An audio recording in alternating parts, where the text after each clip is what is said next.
Movie के start होते ही हम एक लड़की जुनवू को देखते हैं जो एक फ्लैट में अपने पेरेंट्स और एक सिस्टर के साथ रहता था। वो अपना पूरा दिन अपने फ्रेंड्स के साथ लाइव वीडियो गेमिंग में स्पेंड करता था। उसे पबजी गेम का बहुत क्रेज था और उस दिन भी वो उसी में बिजी होता है, लेकिन उसकी फैमिली घर पर नहीं होती। तभी गेम खेलने के दौरान न्यूज पर एक रिपोर्ट आती है कि सियोल सिटी में एक वायरस फैल गया है और उससे इन्फेक्टेड होकर लोग एक दूसरे को ही काट रहे हैं। ये वायरस इस हद तक फैल चुका है कि गवर्नमेंट के कंट्रोल से भी बाहर हो गया है और जो लोग सरवाइव कर गए हैं उन्हें बचने के लिए कोई रास्ता नजर नहीं आ रहा। ये न्यूज सुनकर वो अपने अपार्टमेंट की बालकनी से बाहर देखता है कि वहाँ पर इन्फेक्टेड लोग बुरी तरह एक दूसरे को काट रहे हैं और वो सारी सिचुएशन देखकर वो काफी घबरा जाता है। असल में वो वायरस ज़ॉम्बी वायरस था और उसकी वजह से इन्फेक्टेड होकर लोग ज़ॉम्बीज बन रहे थे। अब जैसे ही वो अपने फ्लैट में आता है, उसका एक नेबर जबरदस्ती उसके फ्लैट में घुस जाता है, जो जुनवू को उसका वॉशरूम इस्तेमाल करने के लिए बोलता है। और तब जुनवू न्यूज देखता है कि लोग इन्फेक्टेड होकर कैनिबलिस्टिक नेचर शो करवाते हैं। उनकी स्किन बिल्कुल व्हाइट हो जाती है और आईज रेड,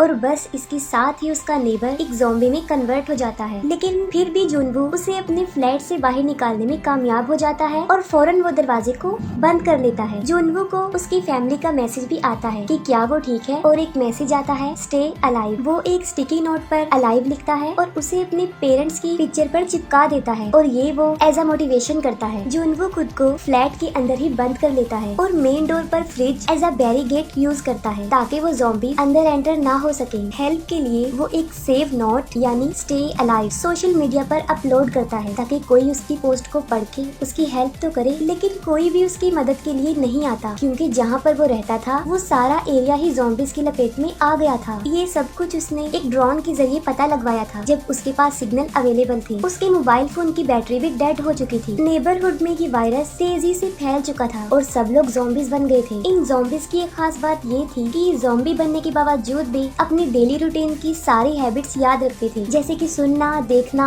मूवमेंट और डेली रूटीन। जैसे अगर वो सुबह ऑफिस जाते थे तो वो ज़ॉम्बीज बनकर भी ऑफिस जा रहे थे। और सुनने में ये ज़ॉम्बीज में एक नया कॉन्सेप्ट लग रहा था। जुनवू को याद आता है कि वो रेडियो के थ्रू हेल्प के लिए किसी को मैसेज भेज सकता है, लेकिन उसके घर में इस किस्म की कोई भी डिवाइस अवेलेबल नहीं थी। वक्त गुजरता जा रहा था और हर रोज जुनवू मदद लाने के लिए वीडियो बनाया करता था और जाहिर है इतने दिन घर में एक कैद की तरह रहने से उसकी सारी फूड सप्लाई के साथ साथ इंटरनेट और नेटवर्क भी नहीं रहता। रात को वो एक पुलिस ऑफिसर को देखता है जो अपनी जान बचाने के लिए उन ज़ॉम्बीज से लड़ रही थी, लेकिन वो ज़ॉम्बीज उसे भी मार डालते हैं। वो सब कुछ जुनवू की आंखों के सामने हो रहा था। वो उन ज़ॉम्बीज का ध्यान अपनी तरफ लगाने के लिए उसे बचाने की कोशिश करता है, लेकिन इसका कोई भी फायदा नहीं होता। इसी दौरान एक ज़ॉम्बी मेन डोर को ओपन करके उसकी तरफ आने की कोशिश करता है और तब वो उस ज़ॉम्बी को लटक कर इस तरह दिखाता है कि जैसे वो नीचे गिर गया हो और उसके साथ ही वो ज़ॉम्बीज नीचे गिरकर मारे जाते हैं, लेकिन जुनवू समझदारी का मुजाहिरा करते हुए बच जाता है। अब इन ज़ॉम्बी से तो वो जान बचा लेता है, लेकिन फिर वो देखता है कि घर में खाने की सब चीजें खत्म हो गई हैं और तब वो ड्रिंक करके अपना गुजारा चलाता है। स्टार्टिंग में उसे अच्छा फील होता है, फिर उसे हेल्यूसिनेशंस होते हैं कि उसकी फैमिली घर आ गई है, सब कुछ नॉर्मल हो गया है, लेकिन असल में ऐसा कुछ भी नहीं हुआ था। सडन उसके मोबाइल फोन का नेटवर्क रिस्टोर होता है और उसकी फैमिली की तरफ से एक वॉइस मैसेज आया होता है। वो वॉइस मैसेज एक नॉर्मल इंसान में लास्ट था क्योंकि अब वो भी ज़ॉम्बीज बन चुके थे। वो काफी गुस्से में आ जाता है और घर को तोड़ने लगता है। गुस्से में आकर वो घर का सारा सामान तोड़कर फ्लैट से बाहर आ जाता है, लेकिन इन खतरनाक ज़ॉम्बी से लड़कर उनका भयानक रूप देखकर वो वापस अपने फ्लैट में आ जाता है और बस उसके जहन में एक ही बात घूम रही थी और वो थी स्टे अलाइव। इन ज़ॉम्बीज को देखकर वो ये डिसाइड कर लेता है कि वो ज़ॉम्बी तो बिल्कुल नहीं बनेगा।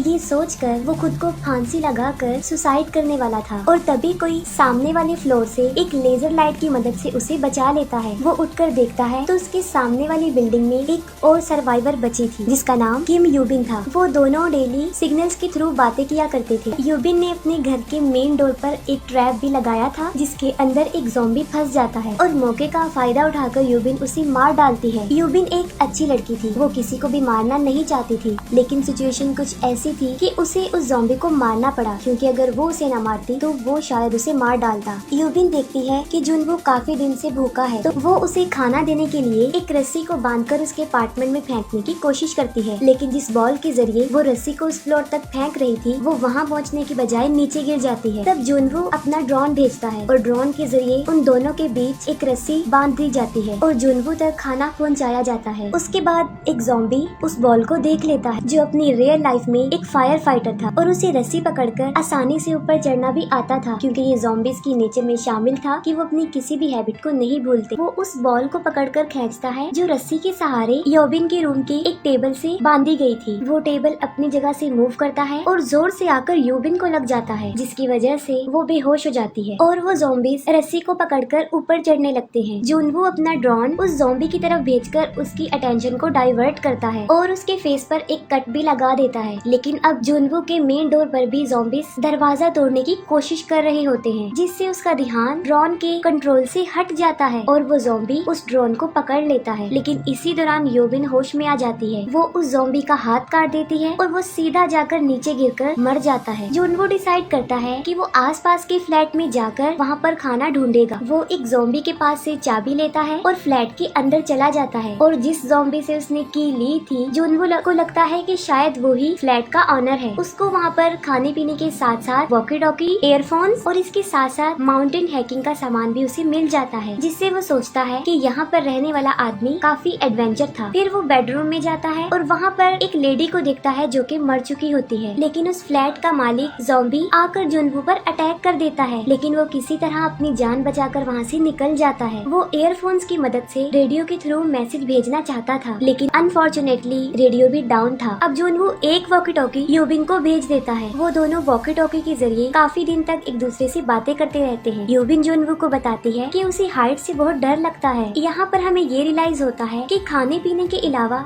इंसान को किसी के साथ की भी जरूरत होती है, क्योंकि अकेला रहना भी इंसान के लिए कभी कभी किसी नुकसान से खाली नहीं होता। पानी पीने के लिए ये दोनों बाहर कंटेनर्स रखा करते थे और जब बारिश होती थी तो वो कंटेनर्स पानी से भर जाया करते थे। एक दिन बहुत सारे ज़ॉम्बीज़ उस पूरे अपार्टमेंट में फैल जाते हैं। उन ज़ॉम्बीज़ की मूवमेंट से ऐसा फील हो रहा था कि जैसे बारिश हो रही है, लेकिन असल में वो उन ज़ॉम्बीज़ के भागने की आवाज थी। भगदड़ में योबिन से कुछ चीजें गिर जाती हैं, जिससे साउंड हो जाती है, जिस पर सारे के सारे ज़ॉम्बीज़ उसी के फ्लैट की तरफ आने लगते हैं। लेकिन तभी जुनवो योबिन के साथ वाले फ्लैट से अपने घर के लैंडलाइन नंबर से उस पर कॉल कर देता है, जिससे वो सारे ज़ॉम्बीज़ योबिन के साथ वाले फ्लैट में चले जाते हैं। यानी इन ज़ॉम्बीज़ के सुनने की पावर काफी स्ट्रॉन्ग थी। ये दोनों बात करते हैं कि अगर वो यहीं पर ऐसे ही पड़े रहे तो वो एक दिन मर जाएंगे। योबिन बताती है कि उसने जुनवो की बिल्डिंग के फ्लोर नंबर 8 पर किसी ज़ॉम्बी को भी नहीं देखा, तो वो कहती है कि उन्हें वहाँ जाकर अपनी जिंदा रहने के लिए खाने को ढूंढना होगा। वो दोनों नीचे आते हैं और ज़ॉम्बी से